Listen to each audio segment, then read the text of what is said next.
Jadi ada al-kalam tersusun dari dua isim, ada al-kalam tersusun dari isim dan fiil, ada tersusun dari fiil dan huruf, ada tersusun dari isim dan huruf.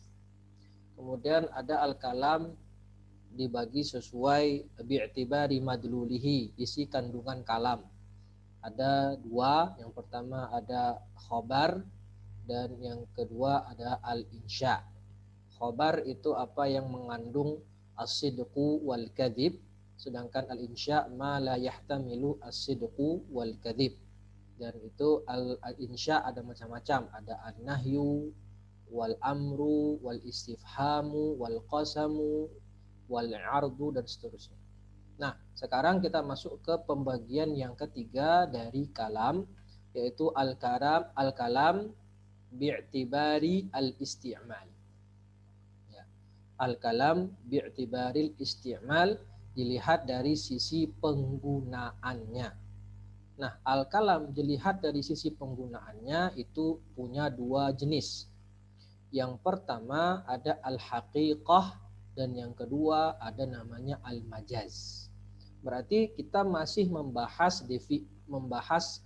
al-kalam, tapi dengan pembagian dari i'tibar yang ketiga, yaitu bi'tibaril isti'mal.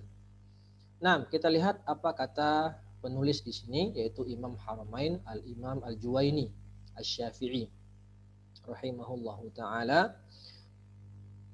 Qala al-musannif rahimahullahu ta'ala wa min wajhin akhar yanqasimu ila haqiqatin wa majaz. Dan dari sisi lain, al-kalam itu terbagi menjadi haqiqah dan majaz.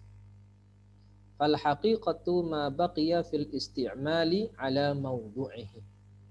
Yang namanya haqiqah atau hakikat itu ma baqiya fil isti'mal, apa yang memang dia digunakan ala maudu'ihi, pada tempatnya, yaitu kalimat atau lafaz yang sejak awal digunakan untuk itu. Kalau ada kalimat A, maka itulah makna A secara awal, sejak kali pertama dia dikatakan A, yaitu A. Itu namanya hakikat. Nanti kita akan jelaskan contohnya biar lebih jelas. Wa qila mastu'mila fi ma ustuliha alaihi minal mukhatibah. Dan ada juga makna yang kedua, yaitu kalimat yang digunakan terhadap apa yang disepakati oleh sebagian kelompok. Ustuliha alaihi itu artinya uttufiqa, yaitu ada sebuah kalimat yang penggunaannya, yang maknanya disepakati oleh sebagian kelompok. Ya, nanti kita jelaskan. Jadi ada dua pengertian majaz, pengertian hakikat. Ma baqiya fil isti'mal ala mawdu'ihi, apa yang memang digunakan kalimat tadi sejak awal dia digunakan, dan yang kedua adalah apa kalimat yang dimaknai oleh sebagian kelompok sejak awal, yang disepakati oleh sebagian kelompok. Wal majazu ma tujuwiza an mawdu'ihi. Sedangkan majaz kebalikan dari hakikat atau haqiqah, yang dia digunakan di luar makna aslinya. Itu maksudnya. Ya, hak al-majaz yaitu kalimat yang digunakan di luar makna aslinya. Wal haqiqatu imma lughawiyah wa imma syar'iyyah wa imma urfiyah. Hakikat itu ada tiga jenis. Pertama hakikat lughawiyah, ada hakikat syar'iyyah, ada hakikat urfiyah. Wal majaz imma an yakuna bi ziyadah au nuqsan au naqlin au isti'arah. Sedangkan majaz itu ada 4 jenis. Yang pertama ada an yakuna bi ziyadah, majaz ziyadah namanya. Yang kedua ada namanya majaz naqs atau nuqsan. Yang ketiga ada namanya majaz naql. Ya, majaz naql. Dan yang ketiga ada namanya majaz isti'arah. Jadi kalau hakikat ada 3, hakikat syar'iyah, lughawiyah, dan urfiyah. Sedangkan kalau al-majaz ada 4. Ya. Fal majazu biziyadah mithlu qawlihi ta'ala, contoh majaz biziyadah seperti sebagaimana firman Allah, laisa kamitslihi syai'un. Ya. Kemudian wal majaz bin nuqsan contohnya adalah was'alil qaryah. Dan majaz bin naql seperti kata al-ghaid. Al-ghaid fi ma yakhruju minal insan. Sebagaimana kalimat al-ghaid atau kata al-ghaid itu digunakan sebagai sesuatu yang keluar dari manusia atau kotoran.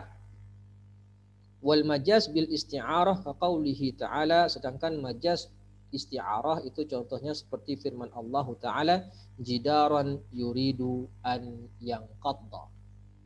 Nah, baik, kita baca syarahnya. Yang qasimul kalam min haitsul isti'mal ila haqiqatin wa majaz. Yang namanya kalam jika dibagi sesuai i'tibar isti'mal, dari sisi isti'malnya itu terbagi menjadi dua, haqiqah wa majaz. Fal haqiqah arrafahal musannif rahimahullahu ta'ala bi ta'rifain. Hakikat di sini diartikan oleh penulis, yaitu Imam Haramain, dengan dua pengertian. Bi ta'rifain. Arrafaha al-musannif, musannif mendefinisikan kalimat haqiqah dengan dua definisi. Faqala fal haqiqatu ma baqiya fil isti'mal ala mawdu'ihi. Ini definisi yang pertama, yaitu kalimat yang digunakan dari makna awalnya, sesuai makna awalnya. Itu hakikat, makna pertama. Yang kedua, waqila mastu'mila fi mastuliha alaihi minal mukhatibah, yaitu kalimat yang digunakan sesuai dengan kesepakatan sebagian kelompok. Jadi kalau ada kelompok mengartikan ini, maknanya ini, berarti itu hakikat menurut pengertian yang kedua. Nah, sekarang kita bahas ya, maksudnya apa sih supaya lebih paham. Fatta'riful awal, ya, maka pengertian hakikat yang pertama, yaj'alul haqiqah hiya ma baqiya ala asli wad'ihi al-awwal.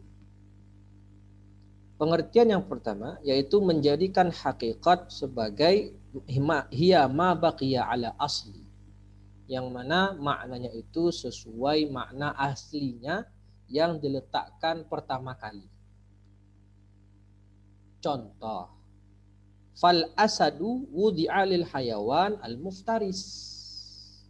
Contoh, kalimat al-asad. Mana al-asad? Enggak tahu, saya jewer. Apa asad? Singa. Singa, ya. Singa. Singa itu kalau saya katakan singa, yang ada di otak kamu apa? Apa yang ada kebayang di otak kamu kalau saya bilang singa?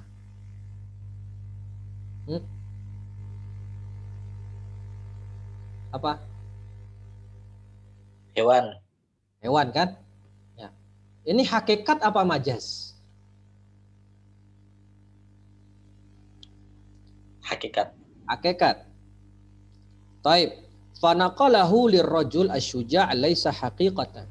Akan tetapi kalimat asad itu bisa berubah maknanya menjadi laki-laki yang pemberani. Ya, coba saya tuliskan di chat ya.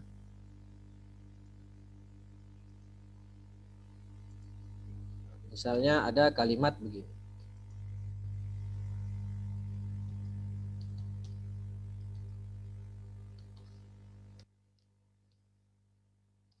Nah, ra'aitu asadan. Saya melihat singa. Pasti yang ada di otak kamu mengatakan bahwasannya saya, Ustadz Rizky, melihat singa. Singa apa maksudnya? Ya singa, hewan liar, ya, yang punya taring, yang punya rambut, ya, itu yang ada di kepala kamu.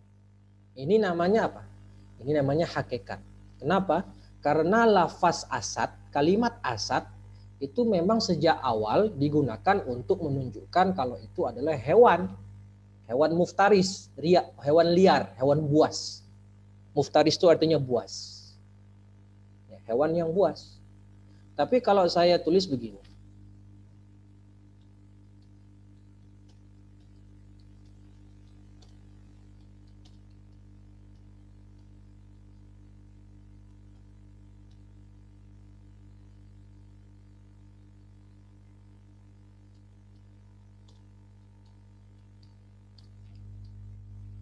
Ya, bacanya apa itu? Ra'aitu asadan yahmilu saifan. Saya melihat singa memegang pedang. Saya melihat singa memegang pedang. Nah, asad di sini maknanya apa? Nah, apa makna asad di sini?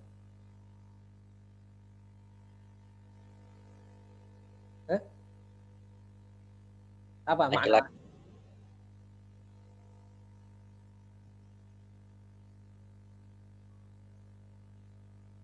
Singa atau manusia? Manusia. Manusia. Manusia. Laki-laki pemberani ya yang jago main pedang kan gitu. Nah, asad di sini maknanya menjadi hakikat atau menjadi majaz? Menjadi majaz. Jadi itu maksudnya dari pengertian yang pertama. Jadi al-majaz, al-haqiqah itu kalimat yang digunakan sejak awal. Kemudian berubah menjadi makna lain jika ada indikator yang membuat maknanya berubah dari hakikat menjadi majaz. Karena kalau saya katakan ra'aitu asadan yahmilu saifan, kalau saya bilang asad di sini adalah asad secara hakikat yaitu hewan buas, maka mungkin saya akan dikatakan gila. Nggak mungkin. Mana ada bisa singa megang pedang. Ya, apalagi kalau dikatakan ra'aitu asadan yahmilu saifan wa yarkabu al-hisan. Saya melihat singa megang pedang dan menunggangi kuda. Kalau saya katakan singa di sini adalah singa dalam makna sebenarnya, dalam makna hakiki, ini kata orang nggak mungkin, mustahil. Maka otomatis orang akan mengatakan, akan langsung berpikir asad di sini bukan artinya singa sesuai makna hakikinya, tetapi maknanya adalah seseorang yang pemberani seperti Khalid bin Walid atau Sa'ad bin Abi Waqqas ya, atau Rasulullah sendiri ya, dan yang semisal atau Al-Fatih ya gitu. Paham? Sampai sini paham? Jelas sampai sini? Ya. Contoh lain gini. Ra'aitul bahra. Ra'aitul bahra fil madrasah. Au ra'aitul bahra fil fasli. Ra'aitul bahra. Mana bahr? Mana bahr? Lautan. Laut. Nah, kalau saya katakan ra'aitul bahra fil fasl. Saya melihat laut dalam kelas. Ini makna bahr hakiki apa majazi? Majazi. Maksudnya apa bahr di situ? Maksudnya apa bahr di situ? Ada yang tahu? Maksudnya apa bahr di situ? Nah, saya melihat laut dalam kelas. Kan secara akal nggak mungkin kalau mana hakiki kan, laut dalam kelas ya tenggelam semua pondok kan gitu. Tapi kalau secara mana majazi, apa maksudnya bahar di situ? Orang yang cerdas, yang punya ilmu. Nah itu ahsantum. Itu dia. Itu orang yang cerdas, yang ilmunya dalam. Ya, seperti misalnya ketika saya ngajar dalam kelas ada, misalnya di dalam kelas ada Imam Ghazali misal. Dalam kelas ada Imam Ghazali. Saya bilang ra'aitul bahar fil fasl. Saya melihat bahar dalam kelas. Maksudnya bahar di sini siapa? Orang alim, ilmunya dalam. Nah, gitu. Baik. Sampai sini paham ya? Apa makna majaz dan hakikat secara definisi yang pertama. Yang kedua, wa ta'rifu tsani yaj'alul haqiqah hiya al-lafdhu alladhi ittafaqat ta'ifatun itlaquhu ala ma'nan muayyan. Sedangkan makna kedua, makna hakikat yang kedua adalah menjadikan hakikat sebagai lafaz yang maknanya disepakati oleh sebagian kelompok dengan sesuatu makna. Jadi ada kelompok, misalnya nih, saya bagi kelompok di sini. Ada Jefon, ada Kodri, ada Ataullah. Kelompok yang kedua ada Rohid, ada Latif, ada Fadil Asyam, ada Fiddin. Ya, Fadil Asyam, Fiddin, nyalakan kameranya. Ya. Jadi kelompok pertama ada Jefon, ada Kodri, ada Taul atau Ataullah. Kelompok yang kedua ada Rohid, ada Latif, ada Fadil, ada Fiddin. Kelompok pertama si Taul, Jefon dan Kodri ini ulama lughah, pakar bahasa. Kelompok yang kedua Rohid, Latif, Fadil dan Fiddin ini ulama fikih. Ketika saya katakan sama Jefon, Kodri dan Ataullah, apa makna sholat secara bahasa menurut kalian para ulama fikih? Apa makna sholat menurut kalian wahai ulama lughah, pakar bahasa? Maka kata ulama lughah, sholat menurut kami sepakat, kami bertiga mengatakan sholat dari di sisi bahasa maknanya adalah doa. Ad-du'a bil khair, doa. Baik. Kemudian saya tanya kelompok kedua, ulama kedua, yaitu ulama fikih, Rohid, Latif, Fadil sama Fiddin. Apa makna sholat menurut kalian wahai para ulama fikih? Kata mereka, sholat itu adalah perbuatan dan perkataan yang dimulai dari dibuka dengan takbir dan diakhiri dengan salam. Jadi hakikat lughah secara pertama artinya adalah doa menurut ulama lughah. Tapi yang kedua secara menurut ulama fikih salat, ya, salat itu artinya adalah perbuatan dan perkataan yang dibuka dengan takbir dan diakhiri dengan salam. Jadi masing-masing kelompok taifah, masing-masing kelompok mempunyai makna sendiri yang memang sudah mereka sepakati bersama. Nah, kita baca syarahnya. Hadhihi at-taifah allati ittafaqat ala dzalika tusamma al-mukhatibah. Kelompok tadi itu dinamakan, yang kelompok yang sepakat tadi, ittafaqat, yang sepakat, ya, itu dinamakan mukhatibah. Ai allati tukhatibu ghairaha. Mukhatibah yang mengajak orang lain berbicara, mengajak lawan bicara untuk berbicara, itu mukhatib. Ya, saya ini mukhatib, saya mukhatib, antum mukhatab. Saya yang berbicara, antum lawan berbicara saya, itu namanya mukhatab. Nah, tapi di sini kan maksudnya apa? Mukhatib. Mithalu dzalika as-shalah. Nah ini kita contohkan yang tadi salat. Mithalu dzalika kalimat salat. Fil lughah ya ad-du'a bil khair. Salat secara bahasa menurut ulama lughah, secara bahasa salat artinya adalah doa. Dan ini udah sepakat semua ulama lughah, artinya doa. Sebagaimana puasa. Puasa secara bahasa artinya apa? Ayo, masih ingat gak? As-saum, makna bahasanya apa?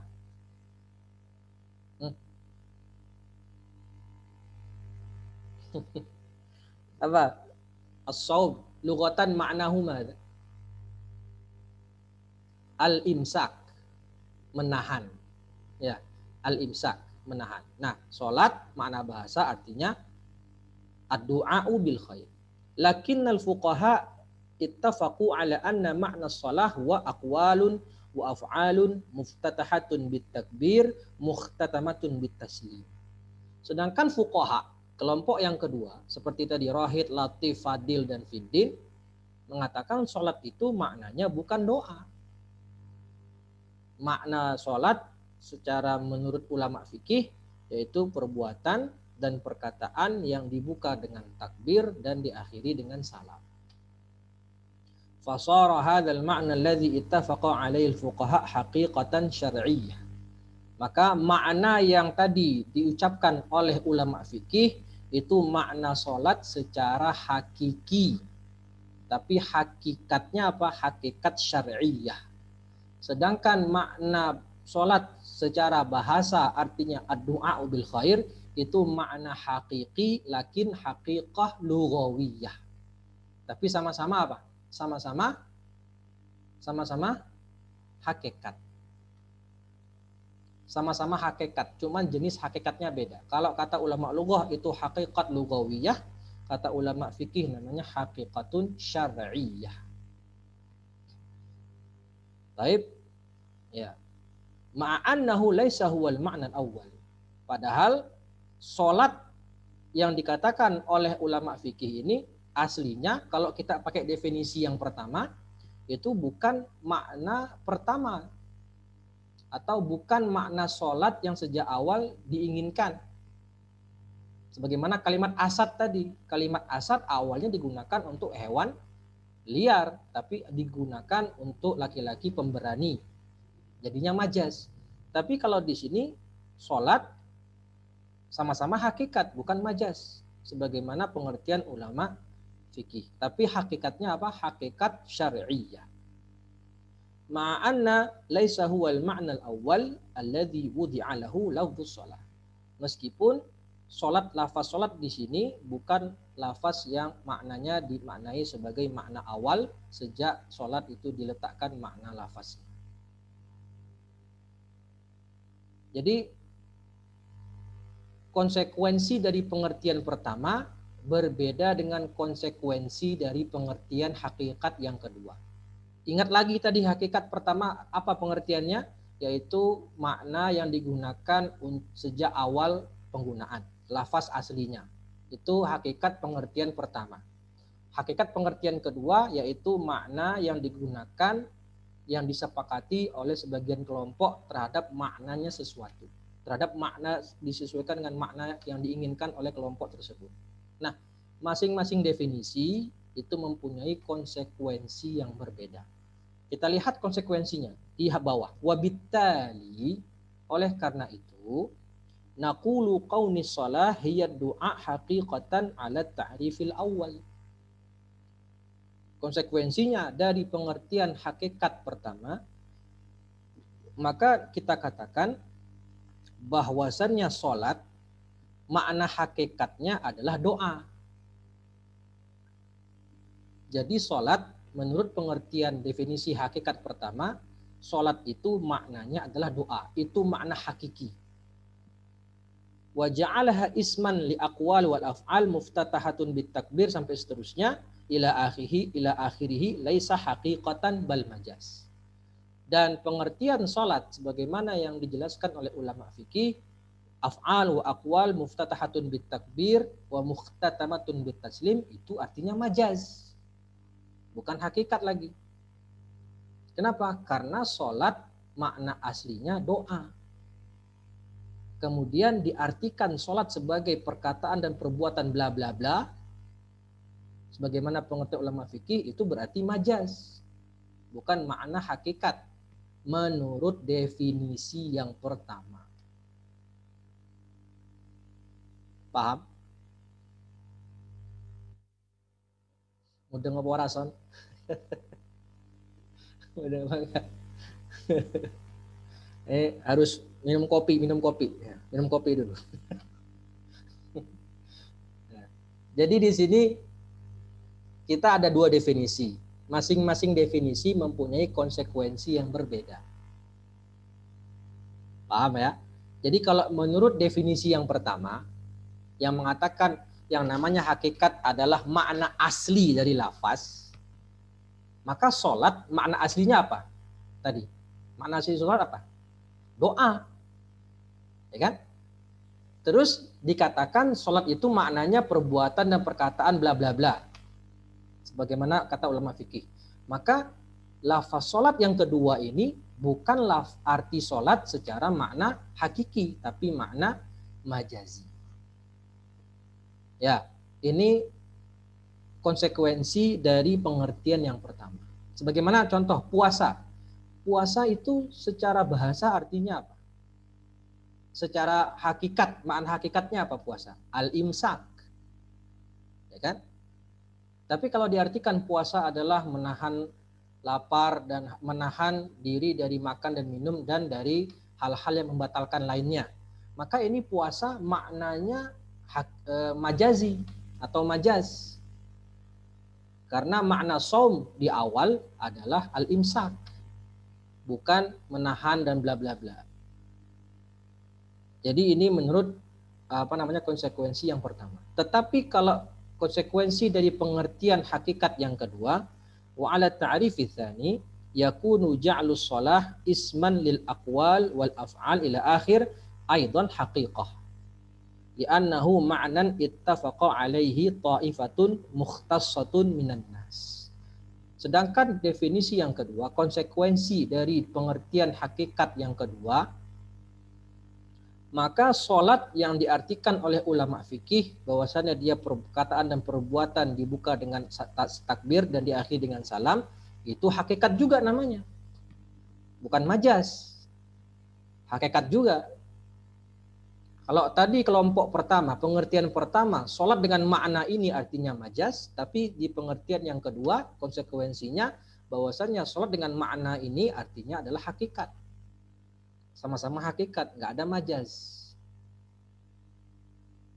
Kenapa? Karena makna sholat dengan yang disebutkan barusan itu adalah makna secara hakikat yang disepakati oleh ulama fikih.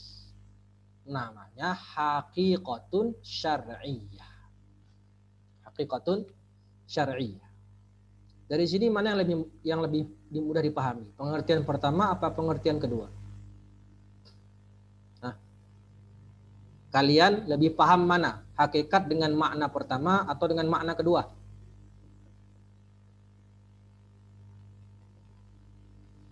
Dengan pengertian pertama atau pengertian kedua? Yang lebih mudah yang mana?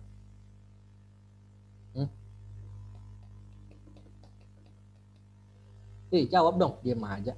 Kita lagi belajar nih, bukan lagi kuliah umum. Nah, apa?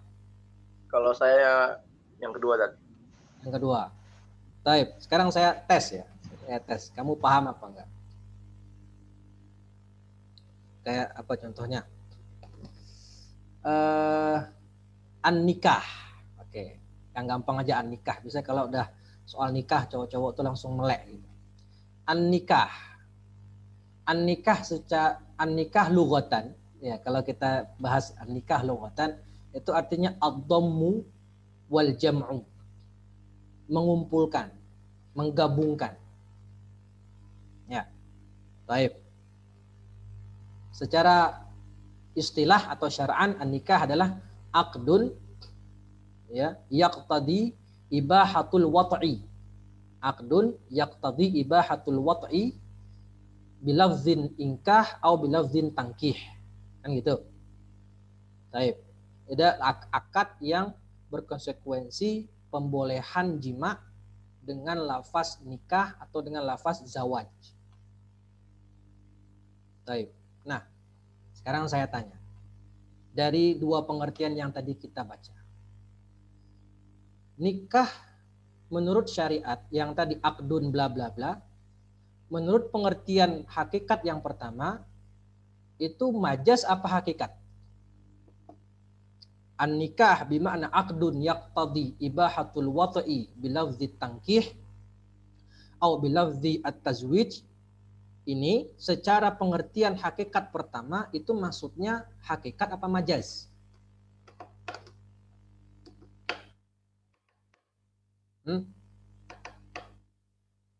Menurut pengertian yang pertama. Majaz. Majaz. Kenapa majaz? Karena an-nikah itu makna aslinya adalah ad-dhammu wal jam'u. Ya kan? Kalau pakai pengertian yang pertama. Fahim tuh? Tapi kalau pengertian yang kedua dari hakikat berarti makna nikah yang artinya aqdun yaqtadi ibahatul wat'i bla bla bla ini hakikat apa namanya? Syar'iyyah. Syar'iyyah. Sampai sini jelas? Sampai sini paham? Ya. Ini apa ya istilahnya dua pengertian. Istilahnya tidak terlalu penting lah. Hanya beda pengertian, nanti konsekuensinya juga berbeda begitu.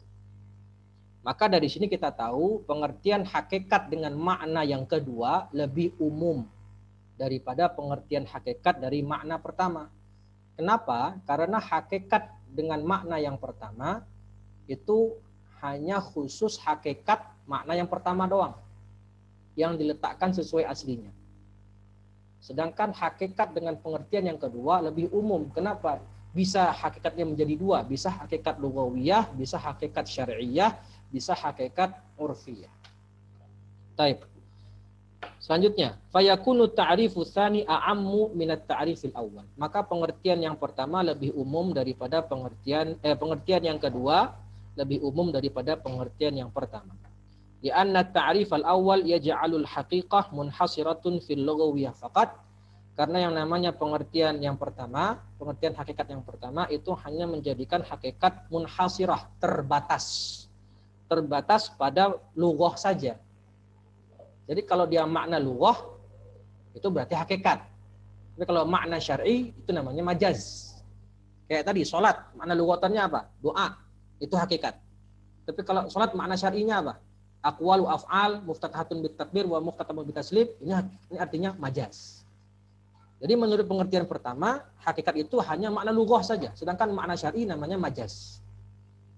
Wa ta'rifu tsani yaj'alul haqiqah syamilatan lil lughawiyah wa syar'iyyah wal urfiyah. Sedangkan makna hakikat yang kedua itu menjadikan hakikat umum, mencakup hakikat lughawi, syar'i dan urfi. Nah, kita akan bahas apa itu hakikat syar'i, hakikat lughawi dan hakikat urfi. Fal haqiqatul lughawiyah hiya lafzul musta'mal fi ma wudi'a lahu fil lughah, yaitu lafaz yang digunakan pada bahasa. Lafaz yang digunakan sesuai dengan bahasa. Contoh, lafaz salat fi du'a bil khair. As-shalah lughatan maknanya adalah ad-du'a'u bil khair, doa kebaikan. Ini namanya hakikat syar'i, hakikat lughawiyah. Puasa secara bahasa lughatan artinya apa? Al-imsak. Ini namanya hakikah lughawiyah. An-nikah bimakna lughatan artinya ad-dhammu wal jam'u. Ini namanya hakikat lughawiyah. Sedangkan hakikah syar'iyah ia al-lafzul musta'mal fi ma wudi'a lahu fi syar'i, yaitu kalimat yang digunakan dalam penggunaan syariat. Ya, dalam penggunaan syariat. Contohnya penggunaan kalimat salat, kata salat fil ibadah al-makhsusah, dalam sebuah ibadah khusus yang mempunyai perkataan dan perbuatan, yaitu salat tadi. Ya, zatul aqwal wal af'al, yang mempunyai perkataan dan juga perbuatan. Ini namanya hakikat syariah. Berarti kalau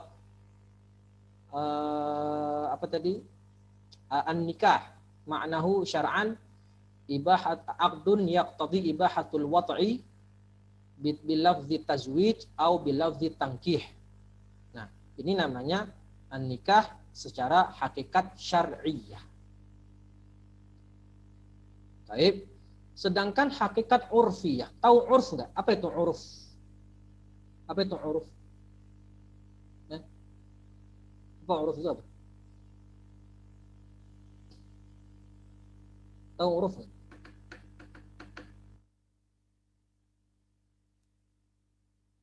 Di Indonesia urufnya orang makan pakai beras, pakai nasi. Di Indonesia. Apa uruf itu? Umumnya boleh, lebih ini apa? Contoh lagi. Kalau orang-orang kebiasaan adat. Kebiasaan adat. Nah, sekarang kita lihat apa itu haqiqah urfiyah. Al-lafzul musta'mal fima wudi'a lahu fil urf. Kalau diddabah yutlaqu 'alal himar khasatan fi ba'dil a'raf. Yaitu lafaz yang digunakan sesuai uruf. Contohnya apa? Lafaz dabah. Dabbah itu secara bahasa artinya segala sesuatu yang berjalan di muka bumi, itu dabbah. Dabbah itu secara bahasa adalah segala sesuatu yang berjalan di muka bumi. Maka kita manusia itu dabbah juga sebenarnya. Dabbah. Manusia, hewan, sapi, kebo, motor, mobil itu dabbah. Tapi ada kalimat dabbah ini di sebuah daerah digunakan hanya khusus kepada himar. Apa itu himar? Apa itu himar? Keledai. Keledai. Nah, jadi ada dabbah ini maksudnya cuma keledai di sebuah daerah. Ya, contoh, kalau di Indonesia apa ya? Di Sumatera Barat, di kampung saya, kalau nyebut mobil itu, bukan di Sumatera Barat, di Aceh, di Aceh, orang kalau nyebut mobil bukan mobil, tapi apa? Kereta. Ya. Kamu naik apa? Naik kereta. Kereta itu maksudnya mobil. Kalau kamu ke Aceh, ditanya naik apa? Naik mobil, orang nggak paham. Tapi dikatakan naik kereta, ya itu mobil, orang paham. Kalau di Klaten, di Jawa Tengah, apa itu kereta? Hah? Apa itu kereta? Yang di stasiun kan gitu, ya kan? Nah, tapi kalau di Aceh, kalau kamu bilang mobil, nggak paham. Maksudnya kereta itu ya mobil. Itu maksudnya hakikah urfiyah. Paham? Ngerti ya? Nah, terus kalau di kampung saya di Sumatera Barat, motor itu bukan motor. Kalau dibilang kamu naik apa? Naik motor? Enggak itu ngomong. Naik apa? Naik Honda. Itu motor. Meskipun motornya Yamaha, motornya Supra, motornya Suzuki, tapi kalau dikatakan naik apa? Naik Honda. Honda itu motor umum. Itu namanya hakikat urfiyah. Paham nggak kamu? Ngerti ya? Nah, ya. Jadi orang Padang itu kendaraannya semuanya Honda. Mau naik Suzuki, mau naik Bajaj, mau naik Yamaha, Toyota, nama motornya tetap Honda. Maksudnya adalah kendaraan bermotor. Wa ba'da an bayyana al-musannif rahimahullahu taala ta'rif al-haqiqah bayyana ma yuqabiluha faqala wal majaz ma tujuwiza an mawdu'ihi. Setelah selesai kita membahas al-haqiqat, maka baru masuk ke pembahasan al-majaz. Ya, masuk pembahasan al-majaz. Baik. Untuk hakikat ada pertanyaan? Jelas enggak hakikat?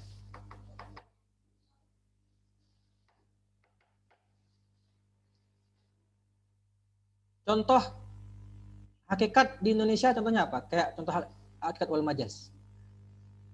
Kalau saya katakan saya melihat bunga desa. Bunga desa di kantor. Misalnya, saya melihat bunga desa di kantor. Apa bunga desa di situ? Apa bunga desa di situ? Maksudnya? Hah? Atau melihat kembang desa di kantor misalnya. Itu majaz apa hakikat?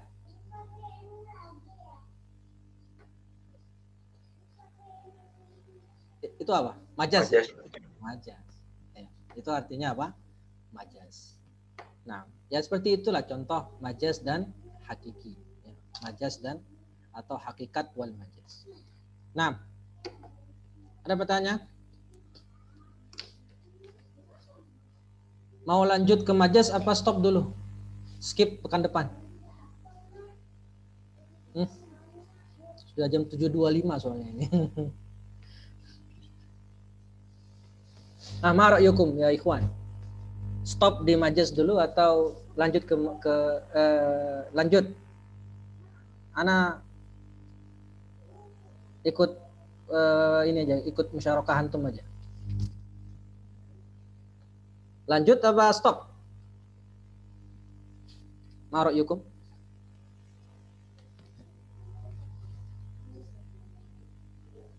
Saya nanya loh, diam aja. Nah, kalau stop nggak apa-apa, pekan depan kita lanjut.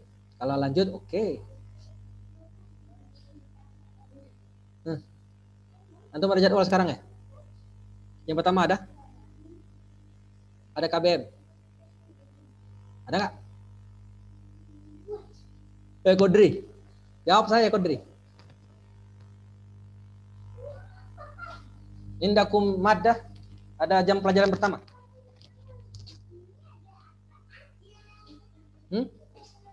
Ada?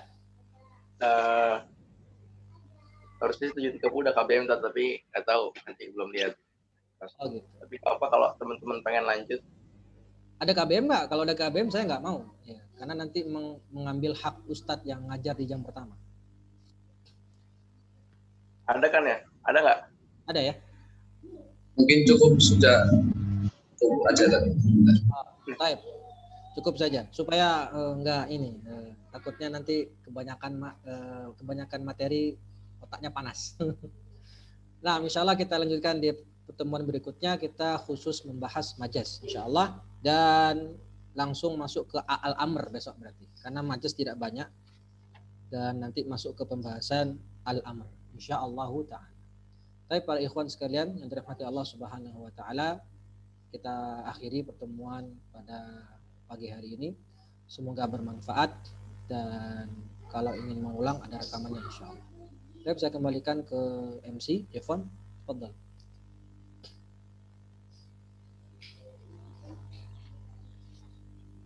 Jazakumullah khairan katsiran kepada Ustadz Rizky yang telah menjelaskan dan memaparkan secara rinci kitab Al-Waraqat karya Imam Haramain.